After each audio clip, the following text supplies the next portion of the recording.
আসসালামু আলাইকুম, হোম একাডেমিতে স্বাগত জানাচ্ছি। নতুন ভিডিওতে আমরা আরেকটি ভিডিও নিয়ে এসেছি, এটাও ইন্ডেক্স অর্থাৎ সূচকের উপরে। এখানে আমাদেরকে প্রমাণ করতে হবে যে এই যে সূচকীয় রাশিটা আছে এটা ইকুয়ালস টু 1। তো আমরা লিখতে পারি এইরকমভাবে, এখানে আছে a to the power p plus q divided a to the power 2r। আমরা জানি যে এই ধরনের ক্ষেত্রে যে a to the power m আছে divided a to the power n আছে, আমরা লিখতে পারি a to the power m minus n। অর্থাৎ বেসমেন্ট যদি একই থাকে তাহলে পাওয়ারগুলো ভাগের ক্ষেত্রে বিয়োগ হবে। আমরা লিখতে পারি a to the power p plus Q minus 2r, এটা এইভাবেই রেখে দিলাম, ইন্টু এটাও same a to the power q plus r minus 2p into a to the power r plus p minus 2q।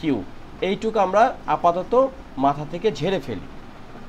তাহলে দেখো এখানে যে বিষয়গুলো আমরা পেলাম, এখানে প্রত্যেকটার বেজ হচ্ছে এ এ এ, সুতরাং একে আমরা ঠিক রাখলাম আর উপরে সবগুলো কি করে ফেলবো, যোগ করে ফেলবো।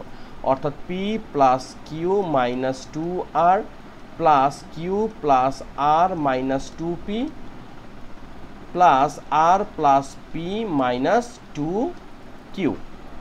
এখন লক্ষ্য করি যে এটাকে ছোট করতে গেলে আমরা কি কি কাজ করতে পারি। এখানে পি একটা আছে, আমরা এখানেও একটা পি দেখতে পাচ্ছি, আবার এখানে একটা মাইনাস 2p দেখতে পাচ্ছি। অর্থাৎ পি প্লাস পি হচ্ছে গিয়ে 2p মাইনাস 2p, অর্থাৎ এই আমরা যদি এইভাবে লিখি যে 2p মাইনাস 2p। এরপরে কিউ একটা আছে, এই যে একটা আছে, দুইটা হয়ে গেল 2q, আবার এখানে দেখতে পাচ্ছি মাইনাস 2q আছে, মাইনাস 2q।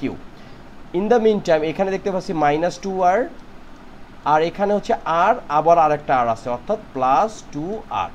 তো আমরা এটাকে যদি কাটসাট করি, 2p minus 2p, 2q minus 2q, 2r minus 2r plus 2r। তো সুতরাং আমরা পাচ্ছি a টু দি পাওয়ার 0। আমরা জানি যে a টু দি পাওয়ার 0 মানে কত, 1।